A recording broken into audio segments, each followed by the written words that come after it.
What up, Spartans? You are listening to HVAC Masters of the Hustle podcast. And here's your host, J Dub Moneymaker, and welcome to episode 200. Wow, it feels so good to say that. I have a great episode for all my listeners out there. Before we get into the episode, I want to wish all my Spartans out there a happy New Year's 2023 is going to be your year. You are going to dominate it. And I'm excited to look at all the email threads of 2023 that's going to be coming in to tell me how this podcast is bringing you and your company to the next level. As I said on every podcast, I believe everyone has a Spartan in them. It's my job, my duty, and my obligation to bring that Spartan out in you. And just 3 weeks away, we are just so close to the Big Bang event to start your year off with the bang. And I'm super excited. We're having about 150 to 200 contractors all over the nation. This is the biggest event that we have thrown. And I said, you know what? There's no bigger way to go all out to make sure that we show this industry what it's about to get to the next level, to start your company off with the bang. That momentum going into summer is what you need. But let's not talk about all that. You guys heard about, what we're doing. I'm excited to talk about this podcast because we have one of my good friends, my mentor. He's no stranger to the podcast. I mean, let's see. He's been on episode 15, 50, 100, 150, and there's no better way to have him episode 200. Let's welcome Mr. Weldon Long Wally. What's How happening, J Dub? Doing? Dude, I am doing so good. I'm excited. I can tell. 200. Can you believe it? That's crazy, man. I read a book one time called The Power of Consistency and Executing on the Little Things on a Regular Basis. And you're kind of the personification of that, man. That's something else. I don't think people realize what goes into producing a podcast every single week, right? People are lucky to do it once a month typically. Very few are able to do it every week on a consistent basis. The work of producing it, producing the content, getting the guests, it's a lot of work, man. So congratulations on number 200. 200. And it's crazy because, one thing you're talking about is the power of consistency, right? Well, I would have to say that that's really the only reason why I think my podcast is where it is today, and the growth and me becoming a trainer out of it is because of the consistency, right? Absolutely. I think business owners see, hey, this guy's putting out content every single week. He's consistent. He probably does have a consistent process, right? Well, let's talk about a process real quick, Wally, because, you being one of my my coaches, you actually had the opportunity to do quite a bit of ride-alongs with me, right? Oh, yeah. And see my process and talk about, some of my listeners as technicians and comfort advisors that go in there that might not have a process, right? Yeah. Talk about the importance of going in there and being consistent with something. Yeah. Well, it's really a simple process, and you are kind of the prototype, right, in terms of process and personality, right? I don't want to discount your personality and your skill set because that stuff is really important too. But, process is really, really important. It's not really rocket science, right? The bottom line is consistent sales results come from consistent sales activities. Random sales results come from random sales activities, right? It's just not very complicated. So if I'm a service technician or a comfort advisor in the industry and my numbers are up some months and down some months and up and down and up and down, by definition, that's a random sales result. Well, it's not coming from a consistent application of a process, right? That's coming from random sales behaviors. Now, granted, especially on the HVAC side, there's going to be a certain level of seasonality, right? It's busier in the summer, no problem. But our revenue per lead, which is kind of the benchmark of measuring productivity, you may be running fewer leads in the winter or fewer leads in the shoulder season, but your revenue per lead should stay, relatively consistent throughout the course of the year. During the summer, you're going to run twice as many leads and make twice as much money. That's great. But you shouldn't see like a massive drop off on your average revenue per lead. So the consistency is the key to the kingdom. It's the consistency. It's the consistency of your podcast, for example, as you mentioned, that have given it the results. It's the consistency of your process of showing up every single time, and not just running the process in the house, but the process with which you teach people to do what you do. There's got to be, method to the madness. There's got to be a rhythm to it. And those things all produce the consistent results. So Zig Ziglar used to say, hey, listen, if you want to be successful in sales, you better have a process. Now, if it sounds like a process, you're going to be in trouble. But you better have a process. If it sounds like a canned presentation, obviously you're not going to be very successful. The key is to have that process and all the while make it sound conversational. Well, Wally, talk about, sometimes I go out and I train and they go, well, the homeowner wants to take control of the appointment. They're working this and that. And that's what kicks me off my consistency, right? I don't want to bug them.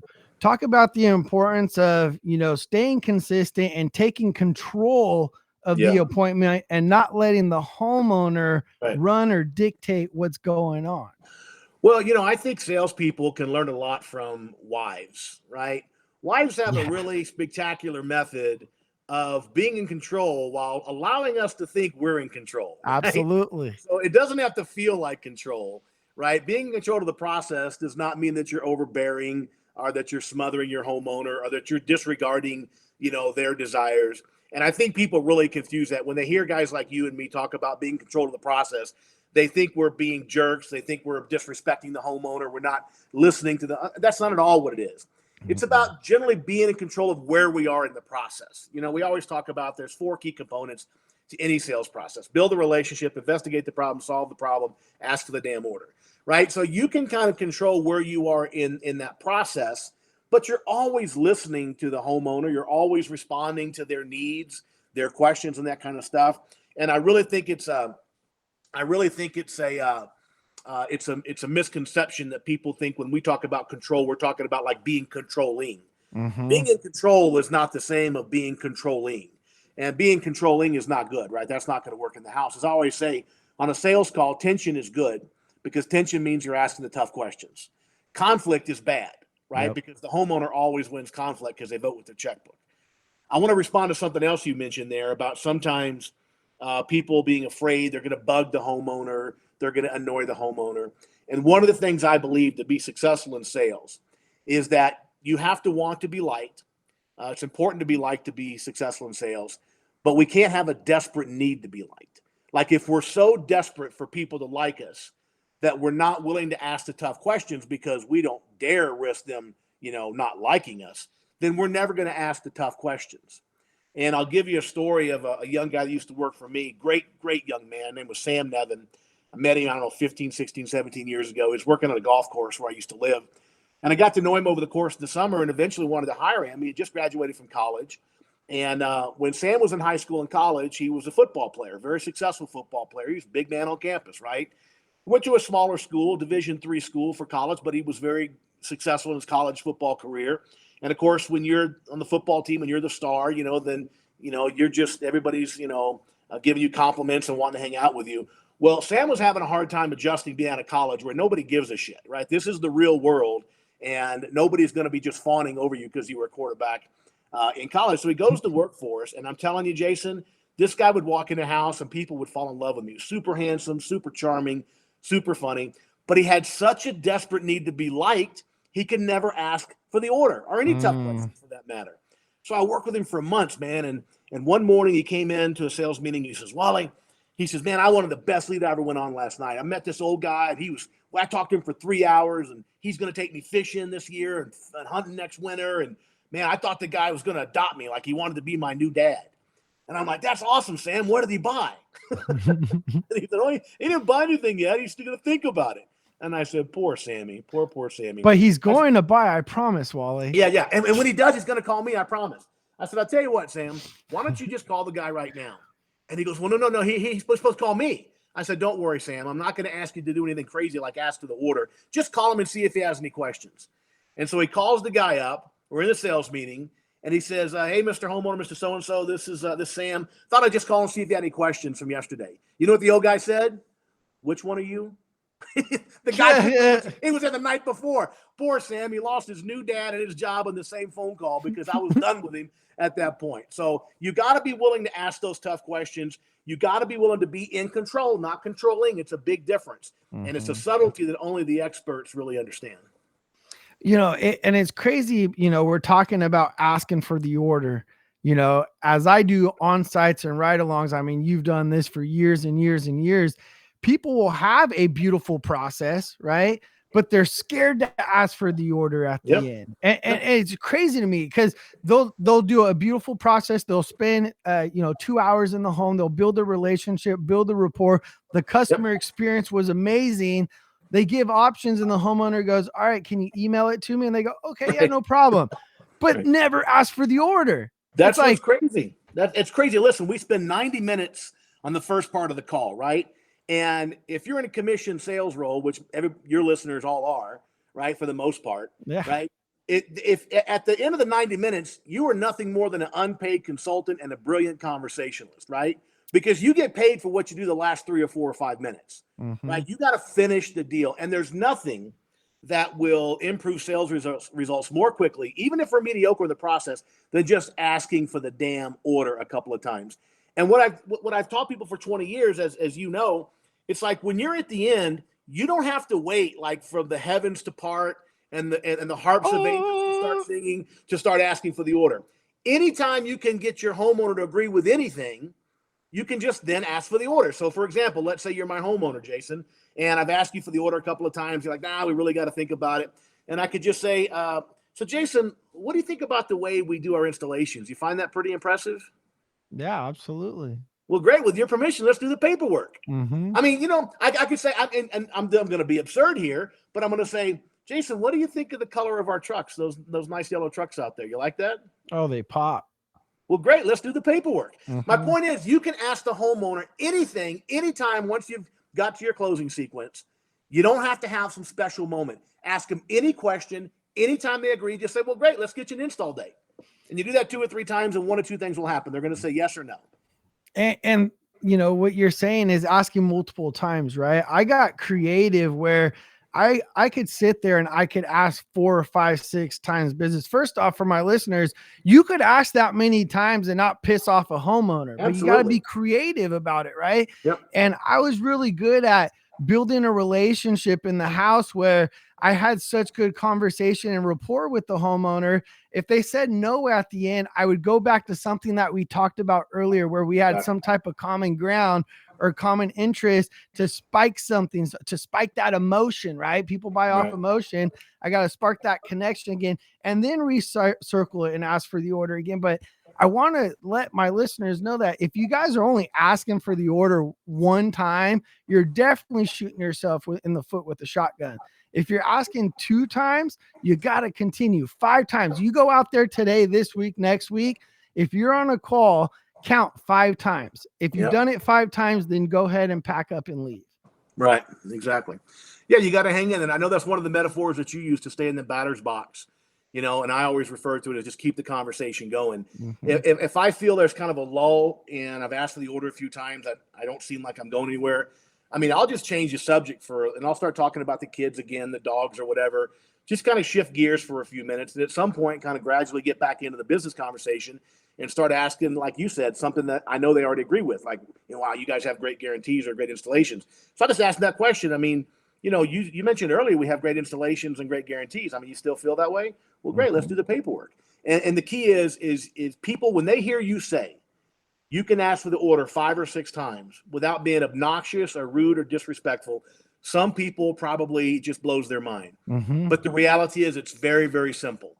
It's about being creative. It's about being conversational. It's maybe shifting gears and, talking about something else for a minute and then coming back to that. The key is, as you say, to stay in the batter's box because it's just like in life. You can never fail in anything unless you give up. Mm-hmm. So you can never lose the deal until you get up and walk out. As long as you're there at the table, you're in the batter's box, you're having the conversation, right? As long as you're in the conversation, you're saying there's a chance. Absolutely. And one thing that I really like training with you, Wally, is you taught me to get my objections out front. right? Regardless if you're at the call, we're going to get a yes or a no while we're there on site, right? Right. And Ideally. so let's talk about that, because I like your metaphor when it comes to battling objections and everything.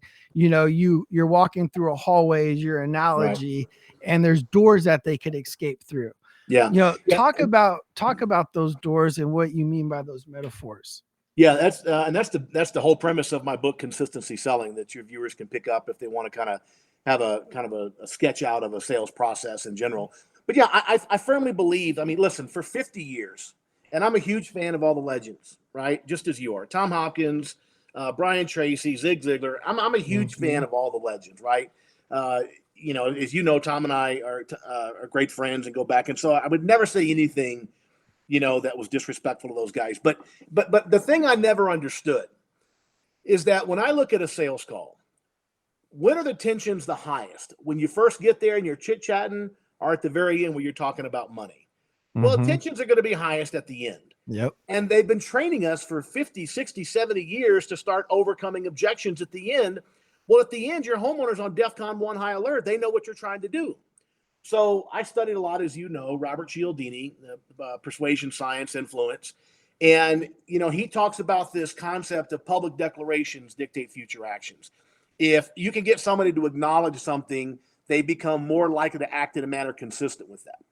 So I got the idea. This was 20 years ago. I was at a bookstore reading, looking through some magazine rack, and I came across an article in American Scientific Mind. This was in 2003, 2004. It was written by Cialdini. And I started reading these articles, these 7 influence, principles. Like, holy cow, I came across the consistency principle. Like, what if I could get my homeowners to say price is not the most important? I don't need 3 bids, and I don't need to think about this. I can let you know tonight if you're a good fit. What if I could somehow get my homeowners to say that in the beginning, and would that, influence their decision at the end? Well, lo and behold, it did. So I developed the sales process, as you know. That's the basis of that book, Consistency Selling. So, and let's take price, for example. I'm going to have a conversation very early on with my homeowner about price. I'm not going to wait till they bring it up in the end, an hour later. I'm going to bring it up, share some information from Consumer Reports, Department of Energy, lots of different sources. But the bottom line is I'm going to ask my homeowner, do you agree or disagree with Consumer Reports and U.S. Department of Energy that there are factors more important than a cheap price? Well, they just read the article with you. That's exactly what it said. So, yeah, I guess, right? Well, the funny thing is, Jason, 20 minutes ago before I got there, what was that dude telling his wife? We're getting a good price. We're not buying tonight. So you have to understand, this is the dark side, the flip side of the element, the principle of consistency. Public declarations dictate future actions. My homeowners are having a conversation before I get there. I'm not buying tonight. We're getting 3 bids. We're getting a cheap price. If I let that be the last conversation, the last public declarations they make to each other before I get there, if I ignore that, then no matter how much they want to go with me, they've told each other they can't. We're not buying tonight. They're not going to break the commitment they made to each other. But if I can get them very subtly throughout the course of my process to say, yeah, 3 bids doesn't protect me. I prefer a good company over 3 bids. Yeah, price is not the most important. Sure, I can let you know tonight if you're a good fit. If I can get them to acknowledge those things in the process, well, they're telling each other, they're telling themselves, they're telling me, now I've given them permission to change their mind. So you got to make sure people have permission to change their mind, because a lot of times they're going to want to go with you. But if the last thing he told his wife is, I'm not buying tonight, and they've never wavered off of that because you never addressed it, guess what? They're probably not buying tonight. Yeah, no, 100%. And I talk about that, just like sports teams, right? What do they do in football before they make a play? They huddle. And that's what we got to understand is when you guys go out before any appointment, they're all having that conversation of what they're doing. They're having that dialogue. So you have to make sure, like Wally's talking about, get good at asking open-ended questions where the homeowner starts buying in. Right. And you could use, it's not being an asshole using what they say against them, but sometimes you have to, but you have to be creative by asking those open-ended questions and getting and pulling those objections out front. Especially, that's why I like my comfort surveys, because that's where I get the budget, right? That's where I get my problem areas, and I have them buy in, and I ask them, hey, if I could find you a solution, is that something you'd like to be educated on? Yes, they're buying in. They want more information.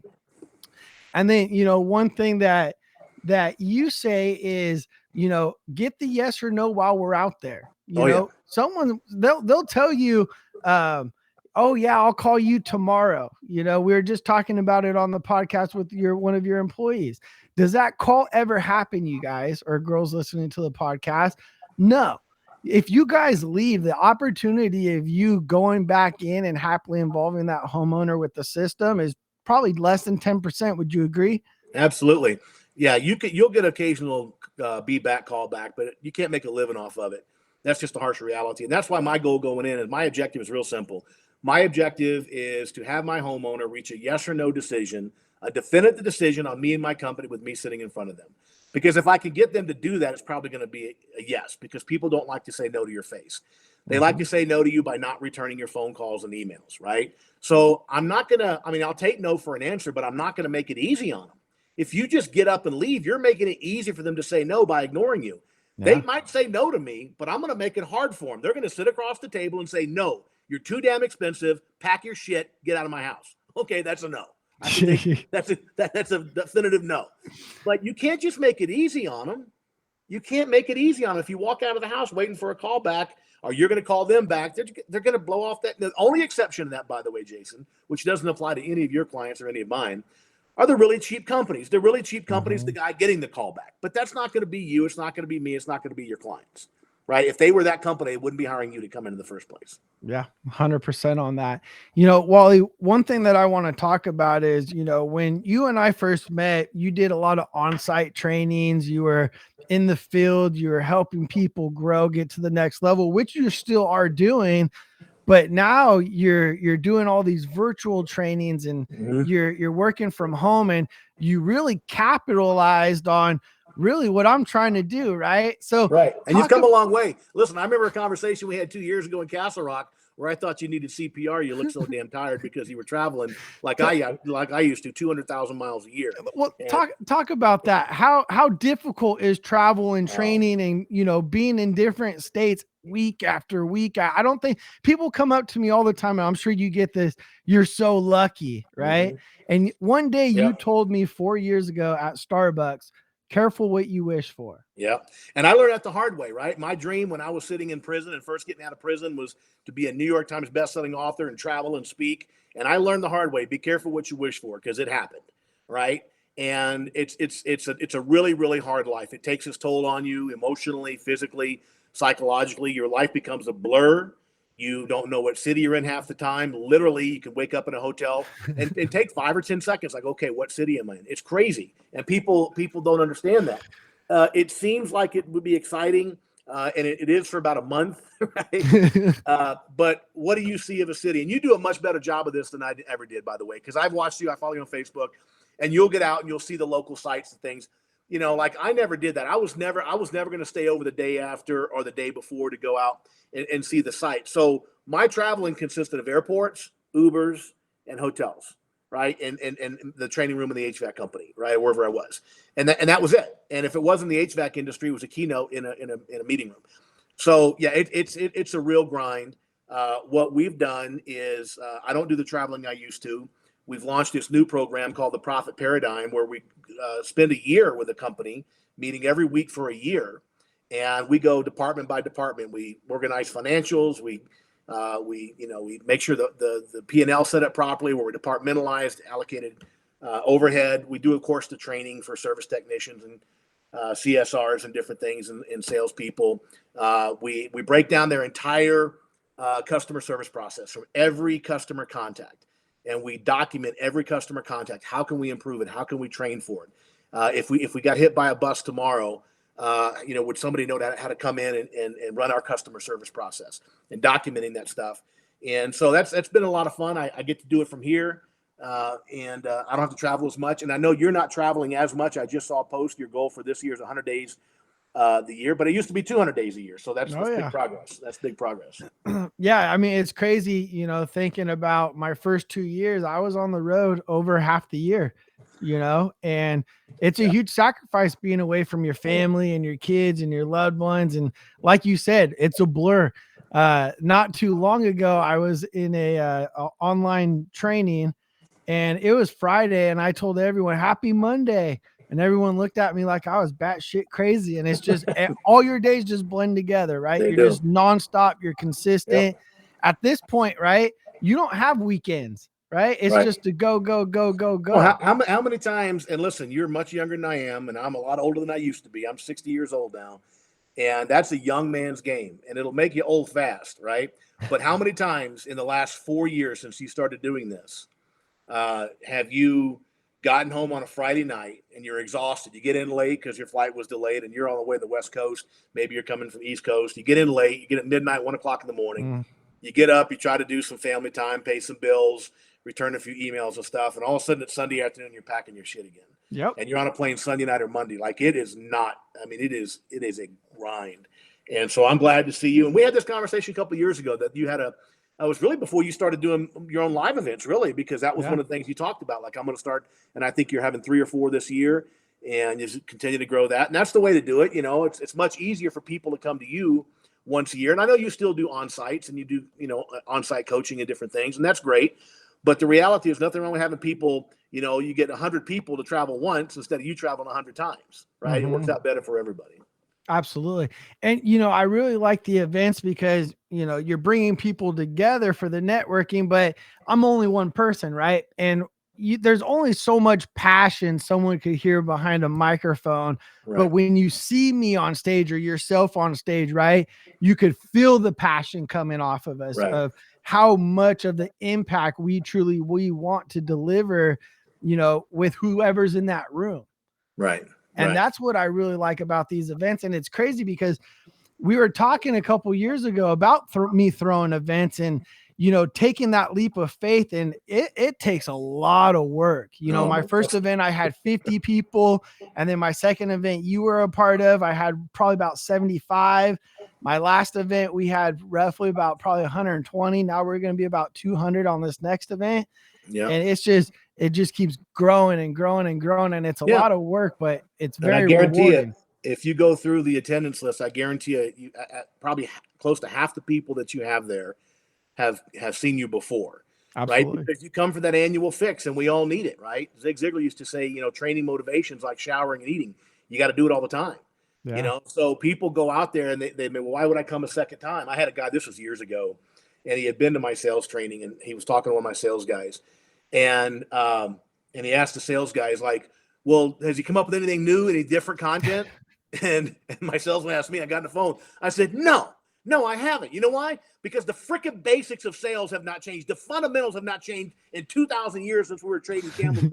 Why the hell would I create new content? I'm going to teach you what works, right? Do they come into to spring training in baseball and say, hey guys, we're going to talk about new ways to play baseball today. New fundamentals of hitting, right? New fundamentals of fielding balls. No, the fundamentals freaking work. You don't need to change it. What you need is to be constantly reminded. Yes. And that's why people come see you year after year. Preach it, Wally, right there. You got to have consistent reminders. There's people that's been in this industry for 20, 30 years that still need consistent reminders. And there's some closed-minded ones off, but once they understand, like, oh yeah, you've heard it probably a million times. Oh man, this was a great refresher. I needed this. Oh yeah. Right? I came into this not thinking I needed it. When I first started speaking, I remember like after the second or third year, and sometimes I'd be speaking to similar or same audiences. And I used to think like I got to have new stories and new jokes every time. And it was my speaking manager at the time. So, dude, you got to remember these folks, they get busy. They go on with their life. They don't remember everything you said. And if they hear a joke coming that you told last year, they're telling their buddy, oh, you're going to love this one. Wait, they get into it. So it's not repetitive. The bottom line is you got to have that constant renewal.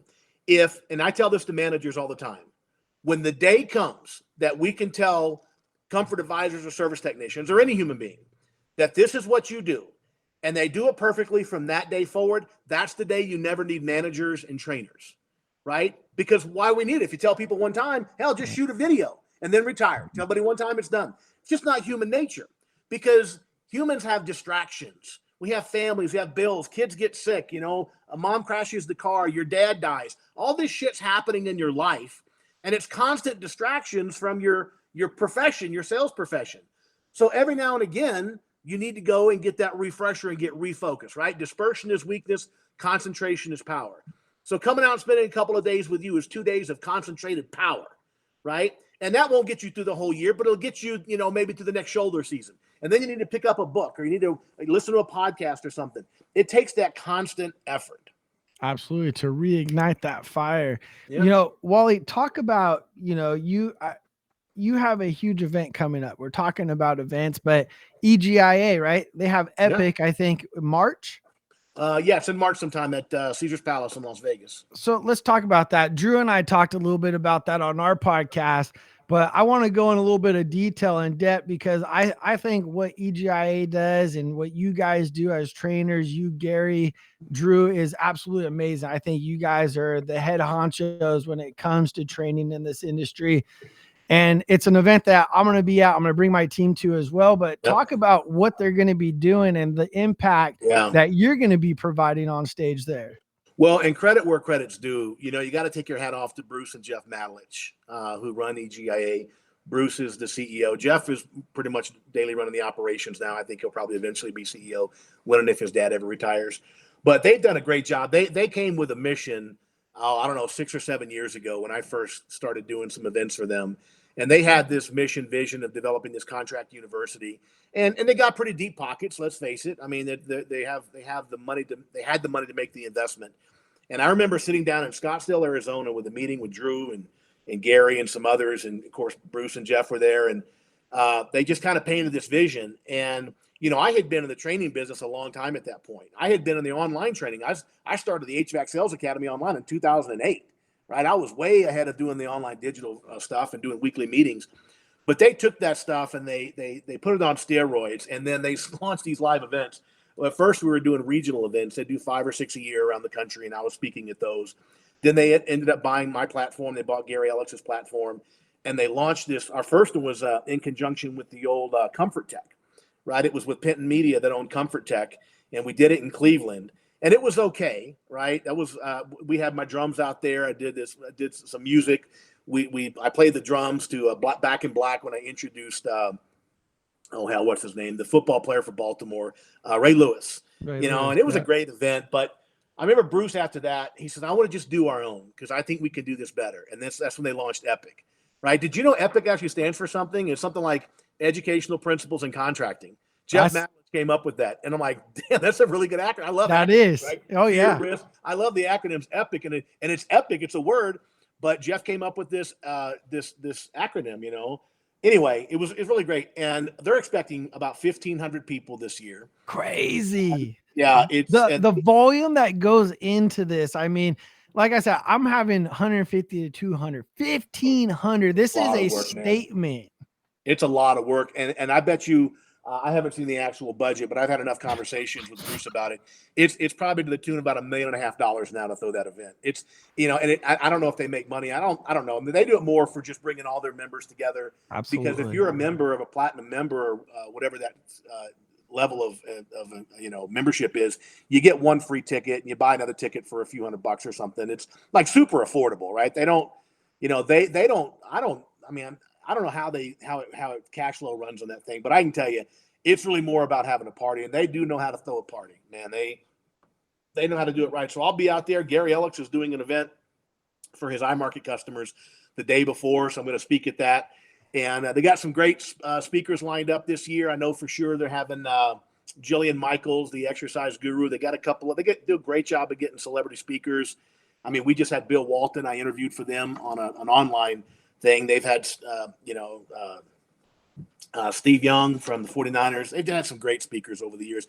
Last year, we had Sully Sullenberger that I got to interview on stage, which was a lot of fun. The guy that landed the plane on the Hudson. We had the dude from Shark Tank, the little short guy, Damon John. Yeah, we had him. They had the bar rescue guy. They had they do a great job. They start working speakers. Like they're probably working speaker lists right now for 2024. They do a great job. So I encourage everybody, if you can go out there, if you got the time in March, go out there for a couple of days. You'll learn a ton of stuff. I'm doing breakouts. Gary's doing breakouts. Drew's doing breakouts. Last year I did a keynote and I was also the MC, but I'm not going to be doing that this year. I'm going to be focusing more on doing the breakouts. But yeah, there's just a lot of good stuff out there. And it's a party. Man, I love it. I can't wait. I'm going to show up. Like I said, I'm going to bring some of my team as well because we all are students, right? No one Yep. should not think that they're better than anyone Well, and for else. you, and I know what you're thinking, you're probably not going to say this, but I'm going to say it for you.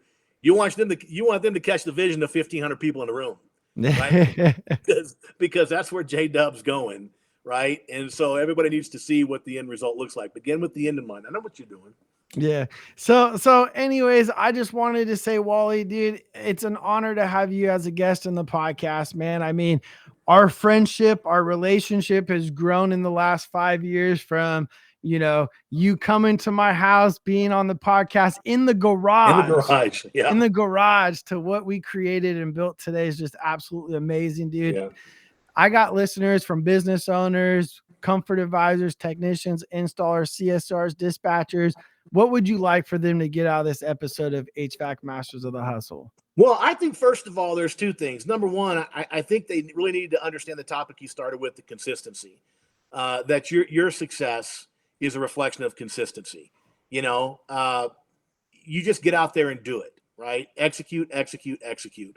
And so I think if your listeners and your clients, if they look at that lesson from you and say, okay, Jason executes in this process, whether it's a podcast, whether he's running a sales call, whether he's teaching, he runs a process. If you can understand the value of that process, I'm telling you have the keys to the kingdom.